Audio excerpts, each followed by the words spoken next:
let's see. Let's start from the beginning, in a sense. Right. I first became aware of Vladimir Horowitz at the same age I began to be aware of other pianists. Rubinstein was certainly the first great pianist I heard live at Carnegie Hall in 1957, 8, 6. Could have been any one of those for him, but for me, I think it was 57 in an all-Chopin recital. And you know, as a youngster, I was 9 years old at the time. I mean, this was just incredible, I mean, unbelievable. And I, of course, loved him, as people did love Rubinstein. I mean, it was incredible.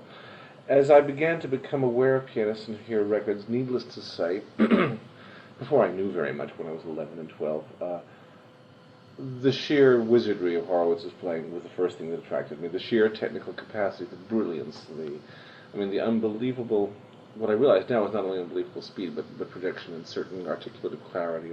I didn't know. To me, this was just the most amazing stuff. I had a teacher who, while he admired Horowitz, wasn't entirely philosophically on his side. My teacher, Tom Lishman, who was a good teacher, had studied with the Busoni pupil and had studied with Cortot, so it was a bit of a different world. And he admired Rubinstein quite a lot more, and he filled my ears with tales of having heard, the one time he heard Busoni and having heard Rachmaninoff, various other people who he likes better than anybody currently alive. Anyway, that was the first thing I began to be intrigued with, and I think early on I heard the famous Stars and Stripes and some of those transcriptions, and that just knocked me for a loop. But my real fascination for the other sides of, Horowitz, because as we all know, it wasn't just the loud and the fast, because it was far more than that, began to be, I suppose, around the age of puberty, when you become psychologically more profoundly aware of all sorts of things that art and music can do and express. And I think that the thing that began to drive me really wild when I was about 13 or 14 were those harmonic shifts, those subito pianos, those incredible changes of textures. Always astonished by the voices popping out here and there, but that didn't quite grab me as much as just some of those incredibly, what I now see is possibly exaggerated here and there, but sometimes just incredibly beautiful, almost erotically beautiful switches of timbre and texture. When I was 14, there were certain things listening to his Kinderscenen, which, yes, I know it can be considered as tortured and distorted, but you can consider lots of things lots of ways. I just was absolutely intrigued by a certain kind of perfumed, intense, if you will, decadent beauty, but it really got me. And I was a real fan, and needless to say, the brilliance and so on. So I certainly became an absolute fan and looked forward desperately to the day when he might return to the stage, because this was during his longest absence. And I'm presuming familiarity on everybody's part with with a public career. And however, thank God, like all good things, life and music and education is more like an essay question than a right or wrong. You don't have a favorite. I still loved Rubinstein. And, I realized that as a personality, even though his piano playing didn't quite have the afterburners that Horowitz had, there were other qualities that came through. And, of course, when you're a young artist, at least most of the young artists I knew at the time, we were all trying to compare the greats that we heard. I remember endless discussions with Emanuel Ax, who was my friend at Juilliard since he was 12 and I was 13. We were intrigued, and we'd listen to records and talk about pianists.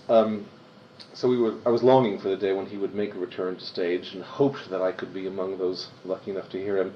Of course, in the meantime, Richter had arrived more than once, and I think in '65, the year of Horowitz's return, was making a rather splashy visit of his own with 5 or 6 or 7 Carnegie recitals with lots of different programs, wide variety of repertoire. Boy, weren't those the days? That almost couldn't happen now, unfortunately. No. Even with a Richter, it's just amazing. But that's an aside. Yeah, I think those of us who were in New York at that time really heard. We still hear the creme de la creme, because every major city does. But there was. You're not going to get 10 Arthur Rubinstein recitals donated to charity with 100 different compositions. Exactly. Or you're not going to get the great Richter suddenly appearing. Of course, now I know why he had to suddenly appear, because the Russian government, the Russian stuff was so disorganized. Yurok had to fight, and suddenly he got him. So it was like, great, rent every available Carnegie Hall date and stick him on, and he could fill it. And there would be a demand for extra recitals. It's like the old days that you read about. It was fabulous. So I was very much of a Richter fan also at that point, and very influenced and very rather staggered by his particularly powerful personality, which is quite opposite to Horowitz. Is also, I mean, not opposite, but different. Nobody's opposite from anybody else. And and also he had, especially in those years when he was in the fullest of his physical powers, I mean, he had a pretty amazing pyrotechnical style himself.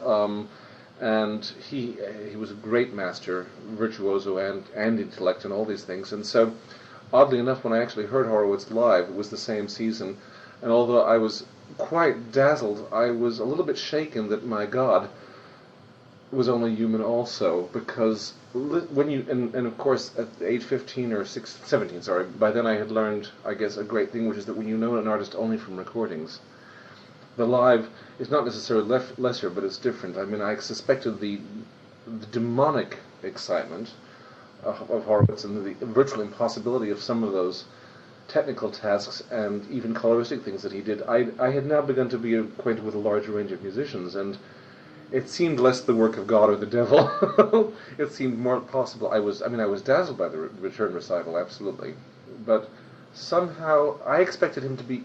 He was larger than life, but I expected him to be even more larger than life.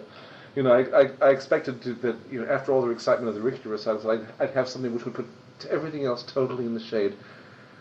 And while it did put other things in the shade in some respects, it was merely a very great recital by one of the greatest pianists of all time. And for me, this was a psychological difficulty. And also, I didn't know what to expect when I saw the man, because I think emotionally, seeing people is very important. You know, I always said, I still say, maintained for years that you know, you could take a person who with no musical education but some minor interest, and if you took them to a Rubinstein recital or a Horowitz recital, they would come away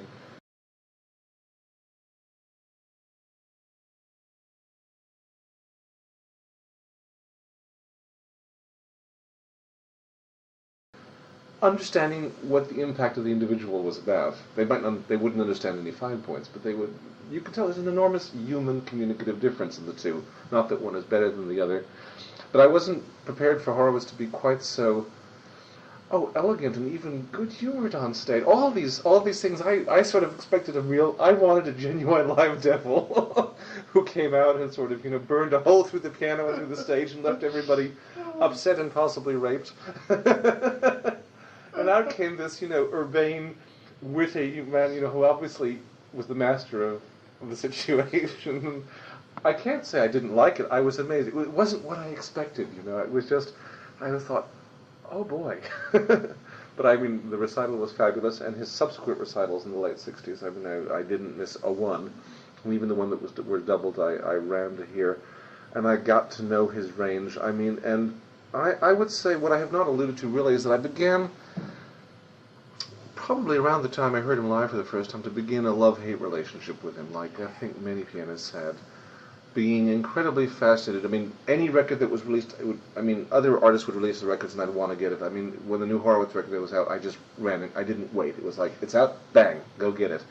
And same thing with recitals that I could hear. There was a unique fascination, which, and part of me wanted to be like that, because it's role modeling. I think that what I was doing and what all young artists of real talent do is look at the various heroic pianist figures around, and you sort of, they present you different role models in the world, and you sort of decide, you know, you sort of pick and choose what's for you. Thought, yes. Yeah.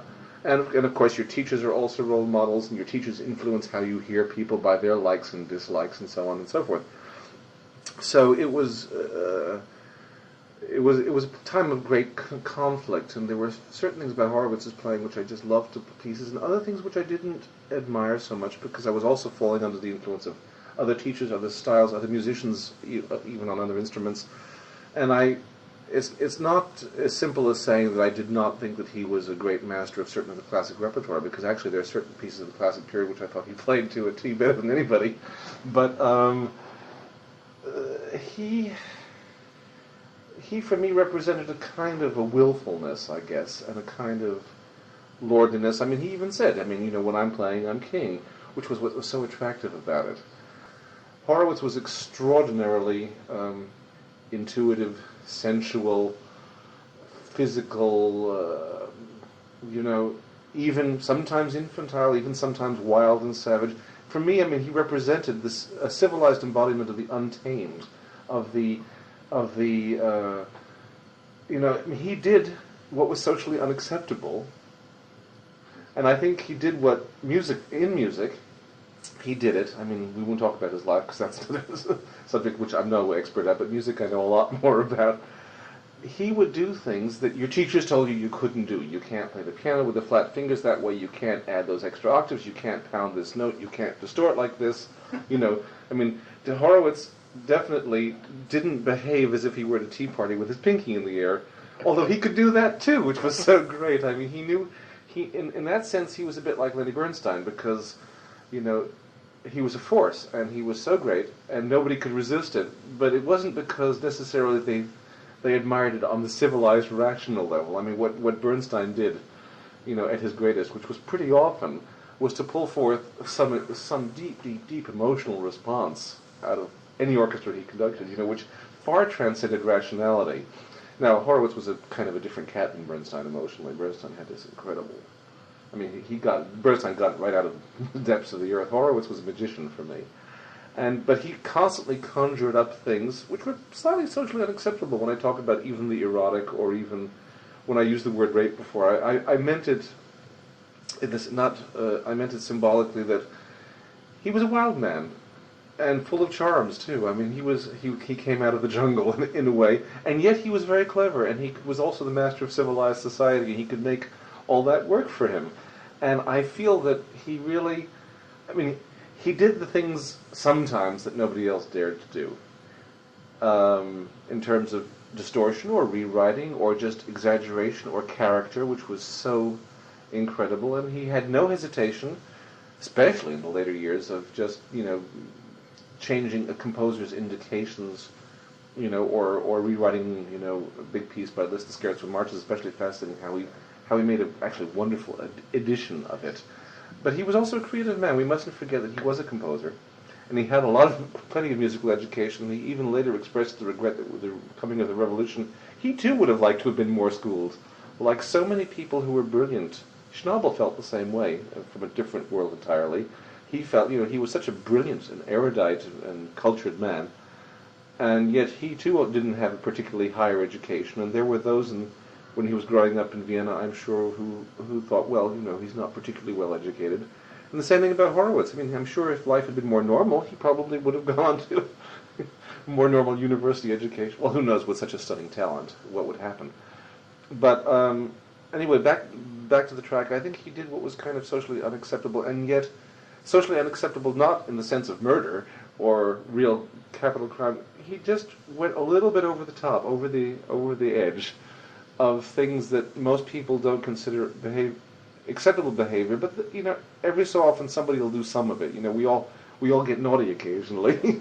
When people talk about deep dark secrets, well, he was closer to revealing them on stage for me. I hope this isn't too much gobbledygook, but no, this is exactly wonderful. Yeah, this is fabulous because it's not it's far from it. It's the deepest kind of thinking on him. Really? Yeah. Well, because I really feel it very, very strongly. I mean, I came to this conclusion intellectually once when I heard him do his Mephisto Waltz. I guess it was about 1980 at Fisher, because I guess I'd never heard him play that piece. I don't know if he had played it in the previous... No, he hadn't. Yes. And I was very curious. And I remember sitting with Joseph Villa, the pianist, who's a great pal of mine and a great listie, and we were just, of course, having a wonderful time, because by that point, I was much more mature. I didn't go to hear Horowitz to hear God. I went to hear Horowitz. I went to have a knockdown, drag out, wonderful, interesting, fascinating, sometimes annoying, sometimes outraging experience. And I no longer had to model myself or compare myself, which is, I think, where I began to even appreciate him even more for the fullness of what he did. You relax now about him. Yeah, I relaxed about him, and it was just, I could just simply be knocked out, and neither envious nor disdainful nor condemning. I just went to have the experience. Anyway, he did the Mephisto Waltz, and it was very fascinating. And Joe and I were looking at each other, as I imagine all the pianists in the house were, because he was incorporating some of the Busoni version, and some of this version, and some of his own, and this and that, and we were thinking, now that coda, what's he going to do? And he wound up, and he played Liszt's ending, I think, and then he played Busoni's ending, then he played his own ending. Yeah. I mean, the coda just went on and on. It was simply outrageous. I mean, Humorous, outrageous. It was humorous. It was outrageous. It was tremendous. I mean, it was just great. And you think, and Lisztian. Very Lisztian. And I mean, one may quite legitimately say, no, this is not acceptable. You don't do this to works of art. But it's a different school. In other words, the standards by which he was working were his own. And if you didn't accept them, then you wouldn't accept anything about him.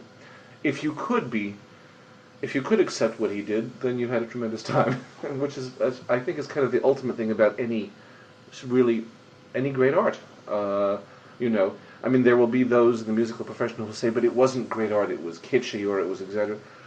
Okay, I'm not going to get into that because, first of all, whenever you make statements like that, you tell a lot more about yourself usually than the person you're talking about.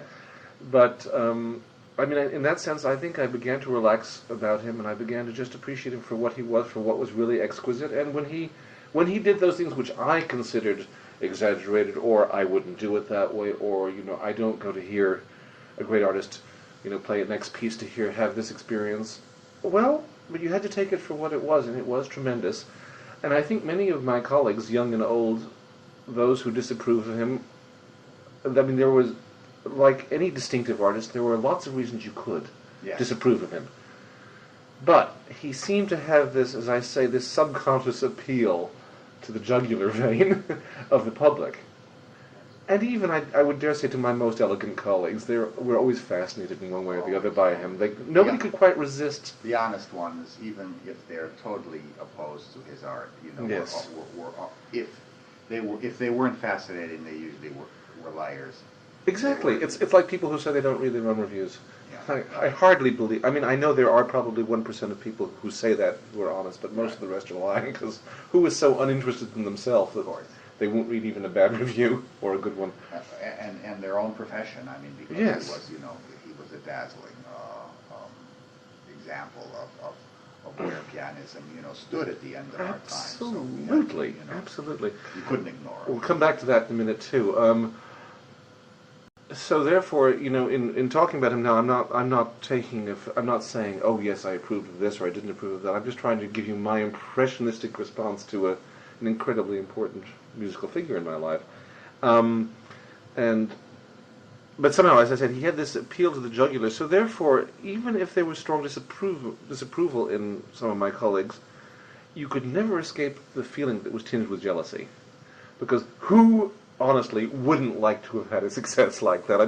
What musician or what person in any field wouldn't like to have the world, beating down the door to make you walk on stage and play? He played, the more they wanted him. Exactly, and he was a great cultivator of his own mystery and image and all of these things. I remember the intrigue of when I first heard of him when I was about 10, and he was in this period of retirement, and I heard all those tales, because people told these tales. He was the last of the demonic 19th century people about whom associated slightly otherworldly things. The tales of, he's in a mental institution, he thinks his hands are made of glass, and if, you've heard that one, sure. And if he plays the piano, the glass will break. Well, I'm sure he was smiling to himself when he heard these. It stems directly from Paganini. Yes, absolutely. Or who knows if he didn't even encourage some of these once in a while. He was, in that sense, he was incredibly manipulative, incredibly skillful, incredibly clever. He was very canny, extraordinarily canny man, extraordinarily charming. I don't know if you want to get into that, but the first time I met him was at a party at Harold Shaw's. Any personal things. A party at Harold Shaw's, our mutual management at the time. I used to always call up and say, how's the other pianist doing? You can't get him very many dates. Have you arranged anything for him? It's sort of like, you can't get him very many dates. Even with the Shaw staff, we used to joke, we ought to put out a brochure, Love Her Hearts. Quiet pianist, is managing to make some progress despite having only appeared a few Sunday afternoons in the last season. We hope he will do better next year. That's right. But anyway, so I got to meet him on this occasion, and there were lots. What was the occasion? A reception at Harold Shaw's, not after a concert, but Harold had said to Horowitz, and I didn't realize that Horowitz would respond to things like this so well in his almost innocent way. Shaw had said, now, Mr. Horowitz, if you play all your concerts this year without cancelling, I'll give you a big party and I'll invite everybody you'd like. Which I thought... That's the way you had to talk. And for such a great pianist, Harold was very clever and a good psychologist. And I thought, can't be serious, but, and so he called up at the end of the season and said, Mr. Shaw, I played all my concerts, I want my party now. And Harold said, fine. It was in the back of his mind, it was, that year he happened not to cancel, but it was in the back of his mind. If he didn't, I remember because he never forgot a thing. Yes, he never forgot a thing, I bet, and he called Ever! I know, it's amazing, just amazing. The smallest personal detail about someone that, you would think so obscure in his life, he would remember. It's like, bring it back. Mm-hmm. So anyway, he had this party, and it was a very nice party, and lots of bigwigs from the New York musical world. I mean, kind of a moderate who's who of who was in town that day. And so Shaw asked me if I'd like to be invited, because Horowitz had expressed interest in meeting. He was always interested in meeting young pianists. Yes. Always, he wanted to know. And I got the full charm treatment, because at that point I had been very virtuous, and I had lost quite a lot of weight at that point, which is kind of one of those yo-yo people up and down. And so when and I'm not a pushy person, so I was sort of waited at the back of the receiving line to meet him. So because many people were shoving forward, I thought, I'll meet him. I don't want to be another courtier who's cramming to get it. So in due course, I was about to be introduced to him by somebody from Mr. Shaw's staff, and he looked and said, "Oh, you're Garrick Ohlsson." He said, "I've heard so much about you." He said, "You're much better looking than your photos. You must have lost some weight recently." Now, what a diplomat. It's so typical. I know. I'm so conscious of weight, Absolutely, an appearance. His own as well. Absolutely. Every single thing he ate, he would put down. Absolutely. Very, very compulsive about that. Can you imagine? Here you're talking to this man who has figured, silently and musically in your life, and the first thing he says to you is this. Yeah, it's extraordinary, and also because the first thing he says, "I've heard so much about you." I mean, because I'm the one who's supposed to say, you're so important, and he was so disarming that way. So he made me feel quite comfortable, and I understood immediately this is a major diplomat. I mean, of the cleverest kind. And so then he said, "Well, we'll talk later," and we met some people, and it was one of those parties, and everybody was talking to him. And at one point, he sort of winked at me from the other side of the room and motioned for me he sort of summoned me. And he very graciously displaced whoever it was who was talking to him and said, "Now sit down, he said, I want to talk to my young colleague about music." So he sat down, and we got right into it. He said, which I realized was a very standard kind of line for him, was, "As you know, I get up very late," and blah, blah, blah. He explained his daily schedule, which was already quite famous, and said that, usually I have supper about 8 or 8:30. So he said, "Unfortunately, I can't go to concerts very much." And he said, "So the only way I can hear people is if they would come and play for me. Would you come and play for me?" And of course I said to him, I would be simply delighted. So we also talked about repertoire, and we talked about, this and that. We actually talked about Schumann for a while, who was a great favorite of his. And he asked me if I was he said, "I know you play lots of Chopin. Do you play lots of Schumann?" I said, "Not particularly." I said, I have played lots, but there's something in my nature that doesn't quite... He responded. He said, "Oh, I understand, because, he was really quite crazy, and it's very disturbing music." And I said, "Yes." We talked about that just on the surface a bit. They said, "But which pieces of Schumann have you played most recently?" And I said, "The F-sharp minor sonata." And he looked at me, he said, "Oh, but that's the craziest of all." He said, "That's a scary piece. I wouldn't play that." So, seizing my advantage... Very good. Wonderful. Yeah. And I seized my advantage at that point, because I thought, I got him off guard. And I said, "And I've played the Scriabin Sixth Sonata too." He said, "Oh, I'm scared of that piece too, because in Russia that has the reputation of being a piece of evil." It's very evil sounding, in fact. He said, "Oh, I'm scared of that one too," or something like that. I may not be, I wouldn't quote these quotes in the court of law, but he said, "Well, you must have a very interesting dark side to you," or something. And I said, "Well, I don't know," but he said, "Well, we'll see." You like that dark side. Yeah, he was fascinated by it. And anyway, I made an appointment in his calculated way. I forget. He said, when I'm back in town at such and such a time, call me on such and such a day. And he gave me 2 slots, something as specific as 10:35 or 10:25 in the morning, or 4:25 or whatever it was. He said, because what I didn't realize was, at least at that point, he had people slotted, so he knew who would call. Yes. So I called the day that I was supposed to, and he picked up the phone, and he didn't say hello. He said, "Garrick." So he was. Oh my God! He was ready for it. Tremendous awareness. Amazing, tremendous awareness, tremendous also control of his own environment. I mean, he controlled everything, didn't he? He got it just the way he needed it. Not only wanted, I think the way he needed it for himself to function. I respect that. I mean, it's incredible control. So he said, "Can you come tonight?" Fine. He said, and then he said, "Call me at such and such time, and I'll tell you the address." I mean, he wasn't giving out any information. Well, he was looking forward to seeing you, and that's purely because you probably exuded not only your verbality, but you were able to speak to him easily and without the real genuflecting that he got. I think he liked talking to you. The moment he could say to you about the music something that intimate, you see, that was important. And what was good for me was the fact that the moment I had met him, because I was very nervous about meeting this great man, he put me off my guard too, so I realized it's okay. Somehow he broke the ice so brilliantly that I realized I didn't have to praise him for this and that. Yeah, and you were probably very natural. And he obviously knew I admired him a lot. I mean, who didn't at least... He knew all pianists were at least quite fascinated with what he did, even if they weren't fans, and most were fans. So anyway, I went over, and the door was opened by some manservant, I guess. Yes, at that time, yes, there was some. I'm trying to think. And so I went upstairs, and then he came down, and he said, well, I'm going to hear you play. And he said, I hope you prepared something nice. And I said, well, I hope so. And then he said, now, you might as well get used to the piano. I'll go upstairs so I don't listen, because I don't want you to be nervous. This is after you won the Chopin? Oh, yes, this was 1976, so it's 6 years later. I was just beginning to be established. Right. So he said, I'll go upstairs for 10 minutes, get used to the piano. He said, it makes some people very nervous. No kidding.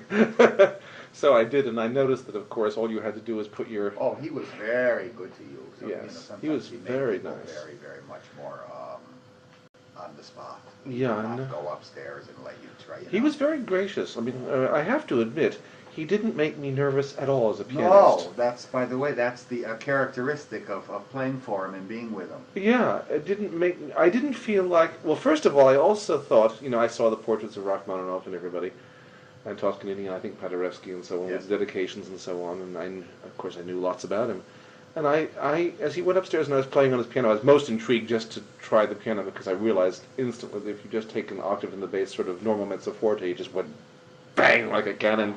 And I thought, oh, this sounds like himself, or at least to a certain degree. And I realized, of course, the danger of control and all the things you know so well. I mean, because it wasn't that it's an easy piano to play on. It just is like the finest of race cars, as all Consagrants should be. But it was just amazing. Beautiful. So so he asked what I wanted to play. So I wound up playing for him quite a lot. I did the Mozart B-flat Sonata K570. He liked that piece. He was, working on it a little in the last couple of years. I told him what I more or less I had current. He said, don't. He even put me at ease. He said, it doesn't have to be something you performed last night. He said, things you've played recently. He said, if something's a little bit rough here and there. He said something like, I also know how to put on too much makeup like a courtesan to make the right effect or something. He would use images like that. So that came up, later. He was talking about projection and stage makeup, which was one of his favorite images, I believe. Anyway, he elected to hear the Brahms Handel variations, which he told me wasn't one of his favorite pieces, but he admired it a lot. And he said, would I mind playing without the repeats? Yes. And I said, how wonderful. And I said no. And so I did that, and I played... a mazurka and a waltz and a nocturne, and I think that was about it. But it was quite a lot he wanted to hear. And then he... And he could hear it. I mean, he loved listening to other people. Oh, yes, he had no trouble. I got no feeling of impatience. Mm-hmm. Oh, what I meant to say was before is, here is a man who played two pianos with Rachmaninoff. Even if I weren't impressed with him, I can't impress him, so I don't have to try. It was... I felt, I can't, do anything that's going to make this guy say, well, you are now the greatest pianist who ever lived. So I thought, this is not the goal. So I better try to do my best. And he liked very much what I was doing with the Handel variations at the time, because he said he feels that Brahms is often quite ponderous. Yes, he had a lot of trouble with him. And he said, although he liked him and admired him, he had a lot of trouble with Brahms, and he felt that what I was doing was emphasizing the classicism and the connections between the variations. Mm-hmm. And he said, I know every note of this piece. And then he told you recording? No, because I had just made it. And he said, I know every note of this piece, even though I've never played it. He said, you'd be surprised. He said, I know all the late Beethoven. He told me with great pride, I know all the late Beethoven. I know lots of people, because he said, it's very important not to play your whole repertoire in public. He said, you must know all kinds of things. And he said, you must play only the things which you play the best. He said, so He said, because he said something about how sometimes he's even been criticized for not playing late Beethoven and certain Schubert sonatas and things. He said, if I don't feel that they're the best things for me to play, then the music won't It's a profit lesson in of it. itself. That, Yeah, it's a lot of people don't take because they think, oh yes, you have to do all this and all that and all that. So that was his point of view, and he didn't talk. He liked the Mozart a lot, and he didn't talk much about the Handel variations, except to talk about certain connections and how he was glad I didn't play this one too slow. Mm-hmm. He was glad, particularly the fugue wasn't too slow, and he then did recount something which was not to the detriment of his colleague Rudolf Serkin. He said, but it was reminded him that recently he had heard a Serkin recital which he went to. He said, we're great pals, and he said the first half was all Beethoven, ending with the Appassionata, and the second half with the Brahms Handel. And he had said that, Rudy, after the elemental power of the Beethoven, he said, the Brahms sounds academic. He says, I hate to tell you, I know how much you admire it, I know how much you put your blood in it, things like that. I mean, it was, the kind of advice... He had a fabulous sense of programming. And when you look at it, in imagination, that's right, that's what will happen. Yeah, and I believe, because, I would not, unless somebody really needed to have it programmed that way either, because the Appassionata does have an elemental power, and then to play the Handel variations in the second half, it goes to such a classic and a more academic format. Right. So, for instance, your programming, usually I don't care for two Beethoven sonatas in the beginning. Right. However, they were of such different Beethoven sonatas that, and maybe I told you on the message, the flow of the Opus 109 was so different than the usual academic playing of it. I've gotten to despise 109, in hearing every kid in piano literature play, that's the 109, the late Beethoven sonata. And yours had a marvelous vernal quality. It was opening up onto, it was almost like a Schubertian opening. Yes, I think of the piece in the Schubert-Schumann vein almost. I think of it as a very romantic piece. Yes, and it was looser, and I loved that, and it sounded beautiful. And I was sitting in a seat that really worked for Carnegie Hall. Great. You don't know what happens there, No kidding. And then the Appassionata was, of a very different brown color, for 109. And then the preludes, of course, I think are a fantastic second half. So I loved your programming. Thank you. I also generally don't want to program in that kind of two Beethoven sonatas. I've never heard anything as fast as the Perpetual Motion. It's unbelievable. Did I tell you that in the message? No, you didn't. I'm delighted. Unbelievable. And then Claire Looney and you talking I think that was it's such a relief to hear the voice just a little bit. Yes, it is. Just a little bit. And that's something I picked up from the old folks too. Rubinstein wouldn't say much, but he would say something. He would say, "You hear the growl." I would not like to play for you a Chopin waltz, and it wasn't just an announcement. Where Horowitz would say, or would hold up his fingers with two encores, or sometimes he would actually name a name. He would say Chopin, and people are so delighted to hear that, because that's one thing I must say. I don't know if I've taken it from it, but certainly from Rubinstein and Horowitz, watching them on stage, it was a communicative event in both cases. They came out. They had something they wanted to say. They had something they wanted to give, and at the end, the encores weren't only a show of how much do you love me. It was sort of like, oh well, I have another jewel I want to give to you. No, they were gentlemen. And I admire that very, very much. And look, every artist has a different nature, and everybody has to be true to themselves too. But people often comment that I actually smile on stage. Well, it's genuine. I'm not doing it because I'm putting on a thing. I'm really pleased to be there. They say it's unusual. People say it very positively to me. They say an awful lot of pianists come out and they just are grim. Oh, I think people light up with this. Yeah, I'm pleased to see. They've come to see you. Yeah, that was the first thing that struck me the first time I heard Arad too, who certainly didn't carry on stage at all. But he came out. His bow was gracious and his smile, and he included the whole audience in his glance. This was also gentlemanly. Was a very great man. Yes, very gentlemanly. And God knows he didn't pander at all. No. But, on the contrary. But nevertheless, he came out, and the first thing was very elegant, very gracious. And I remember the bow that included the whole house. It wasn't just sort of a perfunctory thing, I've got to sit down and play for you. It was a gracious one. I remember I was 15 when I heard it. I just remember it made you feel like you were part of the thing, rather than he's up there he's playing at us. That's for sure. So I admire that very much. But anyway, Well, what I admired was, because I studied the Perpetual Motion when I started when I was 14, and I still go back to it again. I think it's phenomenal. It's a fabulous Of course, piece. I love the Weber sonatas. Yes, I do Love too. Weber. Yeah. I mean, you've really done a great thing. Underrated composer, really. Oh, you know, he was just born. That second sonata is so great. Boy, it's Oh, that A-flat sonata, and that, you know. That's a masterpiece. Oh, and even the Absolutely. E minor, that Oh. last one. Oh, Tremendous. the three-movement one, that number three. Yeah. That's weaker. But number But not 4. so bad. Oh, it's still, my God, that's a great last movement, too. Yeah. But that the whole scent of his world is Yeah. the beginning of the whole romantic. Right. Yeah, I love him dearly. he sounded like the composers who were born one generation later. He sounded like the generation of Chopin, Schumann, Liszt, Mendelssohn, all those guys. You know, to me, you don't have to put any Godowsky or Tausig in the invitation. It all is Oh no, beautiful. it's beautiful. Oh. And I say now, when I talk about that, the interesting thing about the Weber Invitation to the Dance is that if you play that and you play the first Chopin waltz, you don't notice any discontinuity stylistically. I mean, it flows right in. Oh, I mean, that's it's the ballroom spirit it's- was it's- invented in 1819 by him. And it just, those are Chopin's yeah. waltzes, and Chopin just continued Oh, yeah. in his with his own quirks, of course, and his own So, you know, I'm personality. glad you're doing that. Yeah. Oh, it's tremendous stuff. My first teacher was a Weber fan. That's probably where I got it Well, from. it's almost lost. I know. The man It's is almost really lost. good.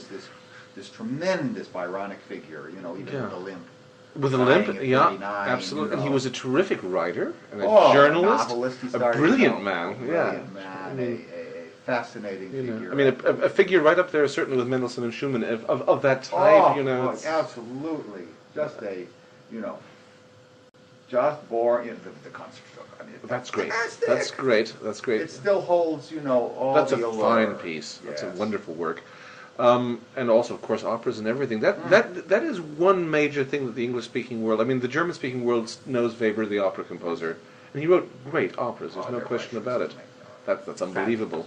I mean, that's practically a national work in Middle Europe, you know. But when we think of it as some kind of curiosity that doesn't export. It exports. It's great. Beautiful. Nobody has trouble with it. You know, it's more than the overture. That's part of the problem with what's happening today all over the world is that everything's getting so standardized. You know, I mean, why should a pianist not of that period only be Beethoven or maybe now Schubert, thank God, who was also unknown at one point as a pianist, not a composer. But those before Weber sonatas are fine music. I mean, To me, certainly he's the the inventor of the poetic virtuosity. yeah, certainly the idea. A flat and the E minor sonatas are great pieces by any standard, and the other two are very good pieces, well worth playing. Oh, I don't. and the C major, I think, works beautifully. Oh yeah, it's Timing-wise. gorgeous slow movement, glorious. Beautiful. That's First like moment a- starting with like the revolutionary Yeah, etude. The whole, I know. I think it's extraordinary, and you know, Wow. and the perpetual motion is just it's immortal. Killer, yeah, it's a immortal. killer. But I tell you, Battersby and I looked at each other and said,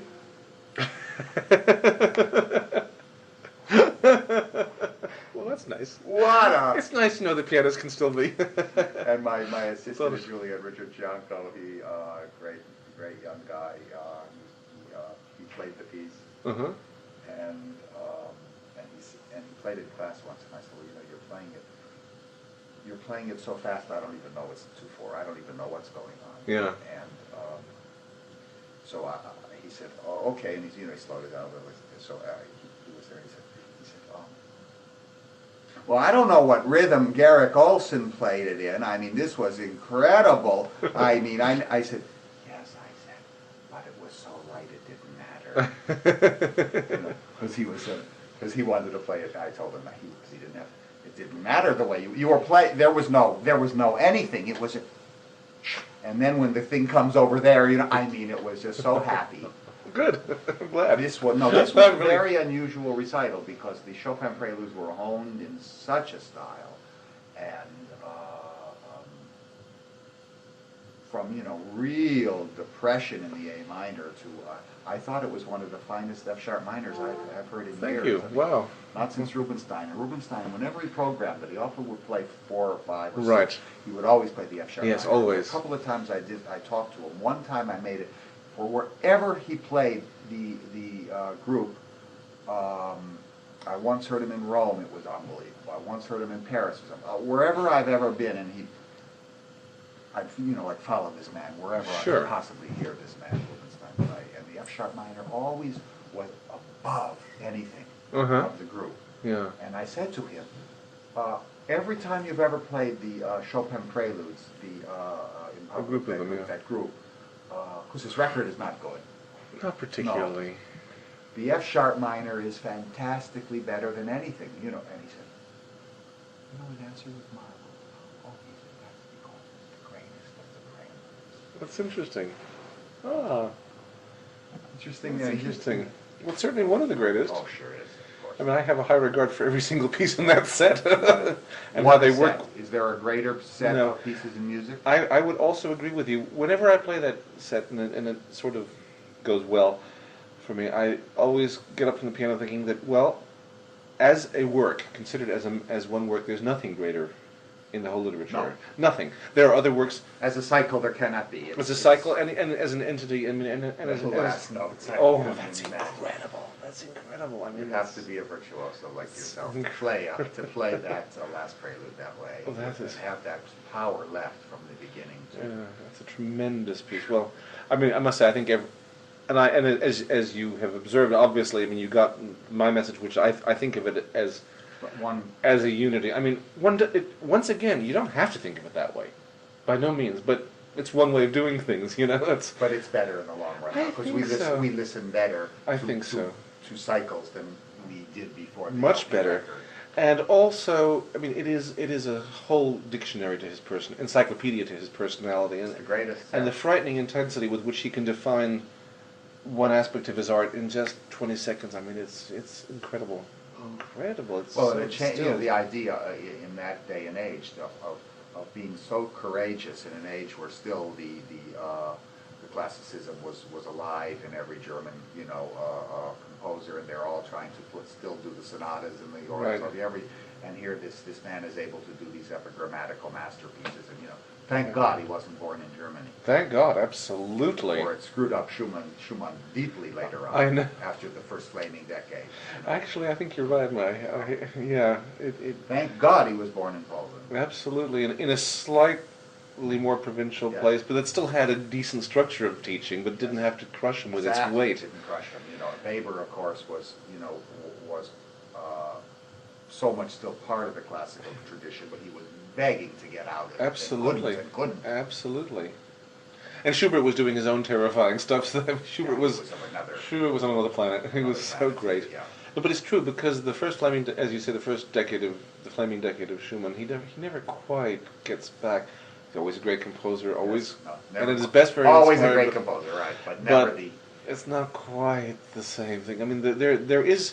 I mean, I think that's a good definition of the whole problem of the German musical culture, because I mean, it's obviously the central one in Europe, but it's also so great it crushed some people. I mean, Schumann wasn't crushed; he was far too much of a genius, but it was an awesome birth.